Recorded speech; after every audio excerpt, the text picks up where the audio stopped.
Price Lord. கர்த்தருடைய நாம் மகிமைப்படுவதாக. இன்றைக்கான வார்த்தை லேவியராகமம் புஸ்தகம் 1ஆம் அதிகாரம் 7வது வசனம். அப்பொழுது ஆசாரியனாகிய ஆரோனின் குமாரர் பலிபீடத்தின் மீது அக்கினியை போட்டு அக்கினியின் மேல் கட்டைகளை அடுக்கிய அப்படின்னு ஒரு வார்த்தை வரும். இந்த வார்த்தைக்காக கர்த்தரை நான் சோத்தரிக்கிறேன். இன்றைக்கான டாபிக் அக்கினி. அக்னியை குறித்து ஆவியானவர் கற்றுக் கொடுத்ததை உங்களோடு நான் பகிர்ந்து கொள்ள விரும்புகிறேன். இந்த பூமியிலும் சரி அநேக அக்னி உண்டு. அக்னியை குறித்து வேதத்தில் அநேக வேத வசனங்கள் உண்டு. நான் பூமியின் மீது அக்னியை நான் போட வந்தேன், அது இப்பொழுதே பற்றி எரிய வேண்டும் என்று விரும்புகிறேன் என்று வேதத்தில் நாம் சுவிசேஷ புஸ்தகத்தில் நம்ம வாசிக்கிறோம். ஆனால் ஆரோனின் குமாரர்கள் பலிபீடத்தின் மீது ஒரு அக்கினியை கொண்டு போடுறாங்க. அது என்ன அக்கினி அப்படின்னா, பழையற்பாட்டு காலத்தில் பாவம் நிவர்த்தியாகும்படி மிருகங்களை பலி செலுத்தி இரத்தத்தை கொண்டு பலிபீடத்தின் மேல் தெளித்து அந்த பலி செலுத்தின மிருகத்தை தோல் உரித்து துண்டு துண்டாக வெட்டி அக்னியின் மேல் வைத்து சுட்டெரிப்பார்கள். ஆனால் பாவம் முழுசாது நிவர்த்தி ஆகாது, பாவத்தை மூட மட்டும்தான் செய்யும்.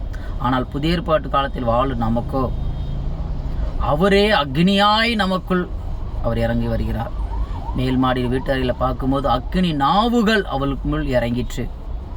பயந்து ஓடி ஒளிந்த அவருடைய சீசர்கள், பின்மாற்றத்தில் இருந்த அவருடைய சீசர்கள் மேல் மாடியில் காத்திருந்த பொழுது அவர் மேல் அக்னி நாவுகள் இறங்கிச்சு. அவரே அக்னியாய் இறங்கினார். எல்லா பழைய சுபாவங்கள் எல்லாம் சுட்டரிக்கப்பட்டது. அவங்க வேறு மனுஷனாய் மாறினாங்க. அவங்களுக்கு இந்த எல்லா பழைய சுபாவங்கள் அவிசுவாசங்கள் எல்லாம் சுட்டரிக்கப்பட்டு வேறு மனுஷனாய் அவங்க மாறினாங்க.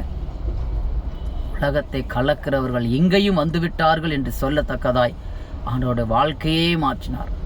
அதே போலதான் ஆண்டவர் இன்று நம்ம வாழ்க்கையை அவர் மாற்ற ஆயத்தமாக இருக்கிறார். நம்முடைய பாவம் போக்குறதுக்கு நாம் ஏதாவது செஞ்சு நம்ம பாவத்தை போக்கிறவே முடியாது. அங்கே போய் குளிச்சுட்டு வந்த பாவம் போயிருமா, இல்லை இங்கே பாத யாத்திரை போன பாவம் போயிருமா, இல்லை அங்கே போய் முடிய காணிக்கை கொடுத்த பாவம் போயிருமா, இல்லை சாபம் போயிருமா நினச்சா எங்கேயும் போகவே போகாது. உங்களுடைய பாவம் உங்களை பின்தொடர சாபத்தில் இருந்து ஒரு விடுதலை வேணுமானால் கல்வாரி இயேசு கிறிஸ்து அண்டி வந்தே ஆக வேண்டும்.